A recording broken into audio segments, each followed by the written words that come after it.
Hello everyone, and welcome to the third video of my oat series where I show y'all how to make different treats that, have oats in them.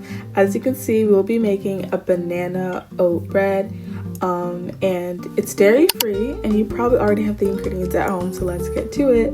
The first thing I did was add chia seeds because that was the egg replacement. It's really like gelatinous, so it helps as like the binding agent instead of eggs. Of course you can use eggs, but I'm using chia seeds as this is, a dairy-free recipe.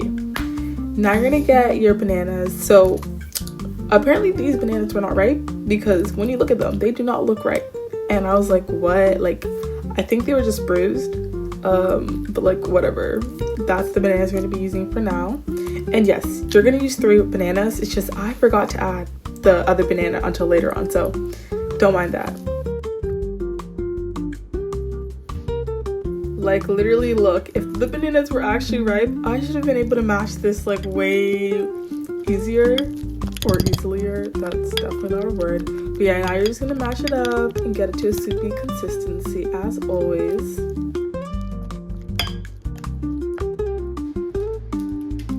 Okay, so why I say you can sub for maple syrup all the time is because every time I see a recipe that has honey or has maple syrup, they always say that you can sub it for like either or. And I've never actually tried maple syrup in a recipe, so I'm not sure like if that's a different taste, but I think it's just like overall it makes it sweeter. So that's why you can sub the honey for maple syrup, or you can sub the maple syrup for honey, because at the end of the day, they're both just natural sweeteners. And as you can see, this is where the oats come into play. I always love to blend my oats so it's more seamless. It kind of looks more like flour and less grainy when it comes out of the oven, which is why I blend them. But you honestly don't need to blend them. You can literally just use oats. Like, you do not have to blend them. Now you're gonna make sure you give your ingredients a good mix before you go ahead and transfer your oats into the bowl, just so it's easier to combine overall. And as you can see, I love to do the folding method. Like, folding is just way easier for me than mixing. It helps me incorporate the ingredients in a better way in most circumstances.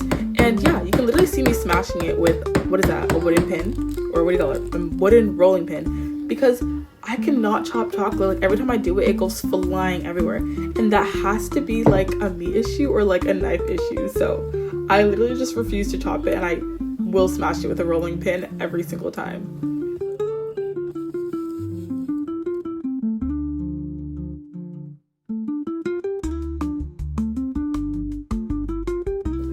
Now you're gonna add your chia seed egg. Look at that. It's like very like thick and goopy. So this is just gonna be perfect. And reminder, you honestly don't like, when I took it out of the oven, I did not see the chia seeds and I didn't like feel them either. So don't be scared to use chia seeds, or you could also use a flaxseed egg. I heard those work really well as an egg replacement, but you won't feel them and you won't see them, so it's perfect. Now I'm adding almond milk because it's chocolate almond milk, so I was like, let me add to the chocolate. And here's me adding the banana because, like I said before, I forgot to do that. So now I'm just folding all the ingredients together again, and then I added some regular almond milk because I didn't want it to be too chocolatey, because later on you're gonna see that I literally add so much chocolate. Every time I see one of those videos on TikTok, people add like a lot of chocolate, and I was like, whoa, like literally look.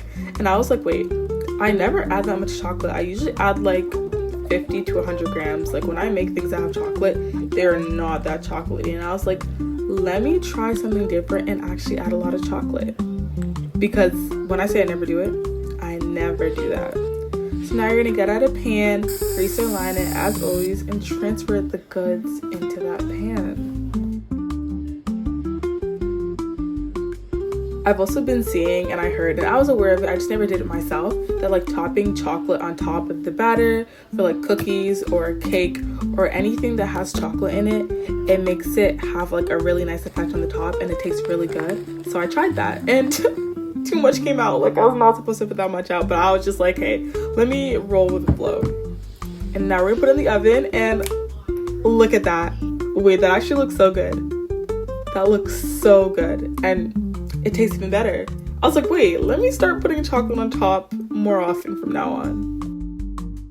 I also want to preface the fact that why you see like chocolate oozing out is because I used that Wilton chocolate melt, so I got that really nice gooey effect in the inside, and it just all tastes so good. So I hope y'all try this because it's mostly healthy and you probably have this stuff at home. Thanks for watching. I'll see you next time.